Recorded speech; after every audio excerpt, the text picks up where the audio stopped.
Ayan po, magandang araw po sa ating lahat mga boss, chief, amo, sir, 'no? Uumpisahan nating vlog na 'to, etong vlog na 'to mga kababayan doon sa sinabi ni Banat Bay na, konti na nga lang ang kakampi ng pangulo, sinisiraan niyo pa. Tingin ko po si ano, si Maharlika ang pinatutungkulan nito mga kababayan. So ayan mga kababayan, ramdam na po nila na talagang paunti na lang po ng paunti yung mga nagiging kaalyado nila at possible din po mga boss, chief, amo, sir, na konti na lang din po yung sumusuporta kay dating Pangulong Duterte mga kababayan. May ipapakita ko ditong video sa inyo mga boss, chief, amo, sir, na ito ang sa palagay ko ay sagot niya 'no, doon sa nalalapit na pagpasok ng International Court mga kababayan. Sabay-sabay po nating panoorin at bigyan ng reaksyon itong sagot ni dating Pangulong Duterte sa International Criminal Court at kay Pangulong Bongbong Marcos. Pasok, sir! I would like the President to seek the advice of his legal counsel. Kung ano yung sabihin niya sa mga abogado niya sa Malacanang, sundin niya. Oh. Ako ay So ibig sabihin mga kababayan, pag sinabi ng mga abogado niya, Mr. President, talagang meron pong butas, talagang kailangan pabalik ang International Criminal Court. Naku, mukhang mananagot ang ating dating pangulo. Ano po? can take care of my own. Kaya kong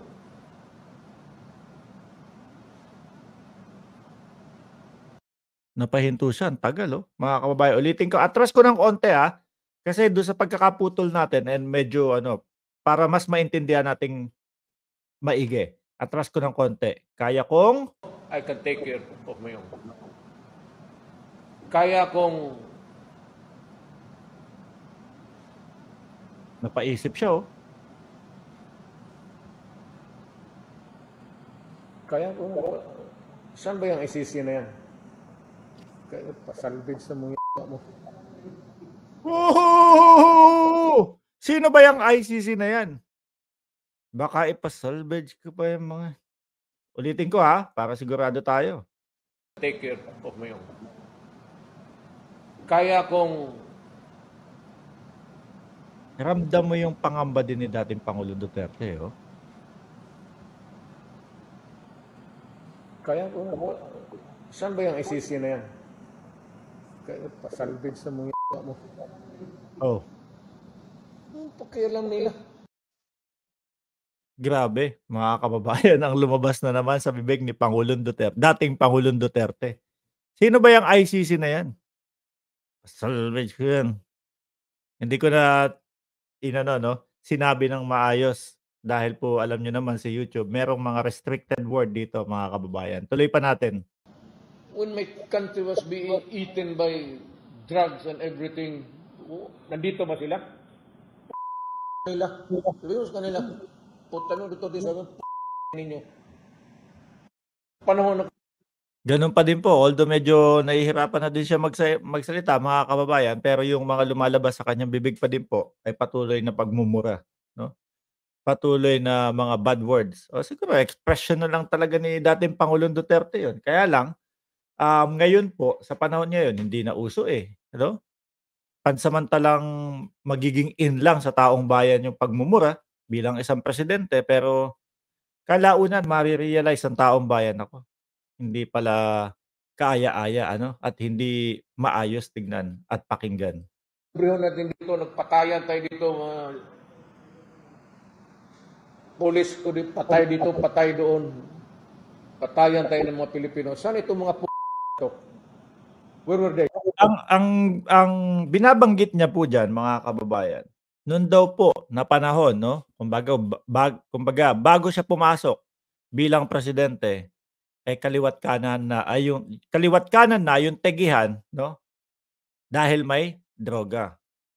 Nung tumakbo siya bilang presidente, nangako siya na tatapusin ng 6 na buwan yung problema sa droga. Although talaga masyado pong naging mabilis mga kababayan, 'no? Masyadong naging mabilis na ang naging paraan po, nagkaroon ng quota system, 'no? Kaya naman po siguro yung ibang mga kapulisan, siguro na-stress, 'no? Na ano, nagmadaling maghagilap kahit na eto, hinihinala pa lang, o ito hindi sigurado, pero dadakpin, ganyan. Naging ano, kaya hindi po din maganda yung quota system, mga kababayan. Kawawa po yung mga kababayan natin na dapat, masasagip lang o baka mamaya hinahinala lang, eh, dinadakip nila, mga bossing. Yung 6 months, hindi naman din po natapos, eh. Ano po hanggang ngayon, kahit papaano ang dami pa din po, mga kababayan. So, doon sa laban kontra droga ni dating Pangulong Duterte, sabihin na natin na may mga nahuli, pero base nga po sa kanya, mga kababayan, nung mautog ay kumbaga naging selective yung paghuli po. Gaya na lang yung sinabi niya, "O ikaw, BBM, naroon ka sa listahan ng ano, nasa listahan ka ng PIDEA, hindi ka pinahuli kasi kakilala ka namin o ganito, ganyan." 'No? Kaya po talagang nagkakaroon ng butas lalo itong International Criminal Court na masabi na, "Oh, kailangan talaga namin pumasok diyan."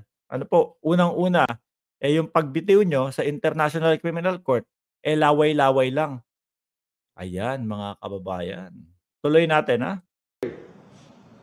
Yung kinakain ng mga anak natin ng droga. Hindi ang droga ang kumakain sa mga anak natin.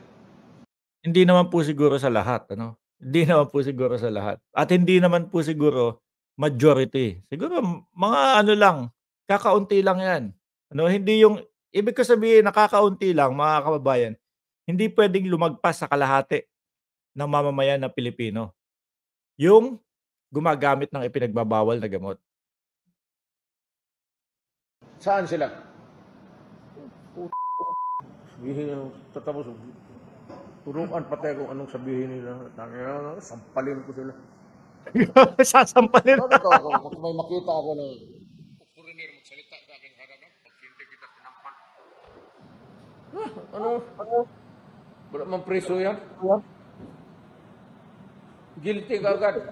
Did you slap this idiot associated, whatever? No. Pakialam kayo ng pakialam, hindi naman kayo nakakatulong. Ayun. Look, idiot. If you are not really an idiot, because you are an idiot, sino ba naman gustong pumatay sa kapwa-tao niya? Kung may gusto man akong patay, Medyo dinidepensa na ni dating Pangulong Duterte ang kanyang sarili dito, mga kababayan. Pero isang malaking napansin ko, mga bossing, yung paghinto niya siguro mga kung 15 minutos na ramdam natin na may pagkabahala din sa kanya, mga kababayan, eh. kayo. Kayong pumunta dito sa bayan ko. Noong mga minuno namin na walang alam, pumunta kayo dito. You occupied my country for so many years. Spain for 400 years. Americans, how many years? And you talk like a Talk about human rights. How many years of oppression? Nagtiis tayo sa mga kamay ng mga banyaga.